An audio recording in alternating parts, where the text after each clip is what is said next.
14 अप्रैल 1891 मध्य प्रदेश के महू गांव की एक सैनिक छावनी।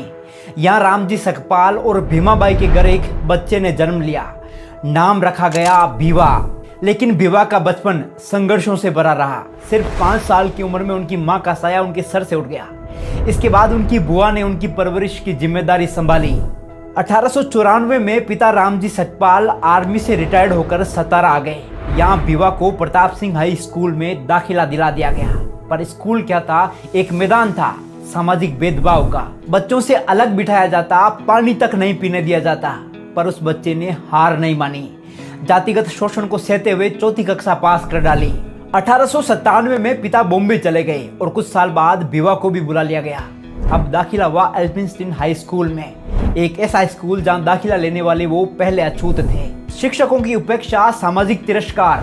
फिर भी 1907 में भीवा ने मैट्रिक्स पास कर डाली। इसी दौरान 1906 में विवाह हुआ रमाबाई से और फिर 1912 में बॉम्बे यूनिवर्सिटी से इकोनॉमिक्स और पॉलिटिकल साइंस में बीए किया, वो भी टॉप रैंक से। ये उपलब्धि देखकर बड़ौदा के महाराजा सयाजीराव गायकवाड़ स्तब्ध रह गए। वो इतने प्रभावित हुए कि 1913 में बाबा साहिब को एक शर्त पर न्यूयॉर्क के कोलंबिया यूनिवर्सिटी में एमए और पीएचडी करने भेज दिया गया। शर्त यह थी कि पढ़ाई पूरी करने के बाद वे वापस लौटकर बड़ौदा राज्य की सेवा करेंगे, और उन्होंने की भी।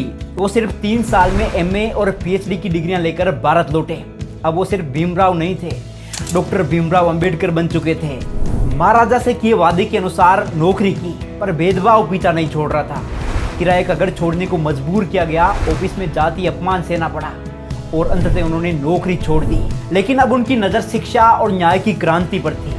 लंदन गए, जहां उन्होंने लंदन स्कूल ऑफ इकोनॉमिक्स से पीएचडी, डीएससी और बैरिस्टरेट लॉ की डिग्रियां प्राप्त की। फिर भारत लौटकर उतर पड़े जातिवाद के रंग में रंगे भारत को बेरंग करने। बाबा साहिब ने महिलाओं, दलितों, आदिवासियों और पिछड़े वर्गों के अधिकारों के लिए संघर्ष की मशाल जलाई। वो आवाज बन गए आशा और अधिकार की।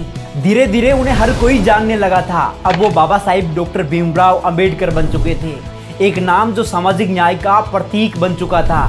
और फिर वो ऐतिहासिक पल आया जब आजाद भारत को एक मार्गदर्शक की जरूरत थी, एक संविधान की जरूरत थी जो हर धर्म, जाति, वर्ग को बराबरी दे सके। तब सबकी नजरें एक ही व्यक्ति पर टिकी। बाबा साहिब को भारत का संविधान निर्माता नियुक्त किया गया। उन्होंने ये जिम्मेदारी दिल से निभाई। देश के हर नागरिक को ध्यान में रखते हुए सिर्फ 2 साल 11 महीने में रच डाला दुनिया का सबसे बड़ा और सर्वश्रेष्ठ संविधान। आज वो सिर्फ इतिहास का हिस्सा नहीं है, वो प्रेरणा है, विचार है, क्रांति की आवाज है। ऐसी महान शख्सियत, champion of social justice, Bharat Ratna Baba Sahib doctor Ambedkar को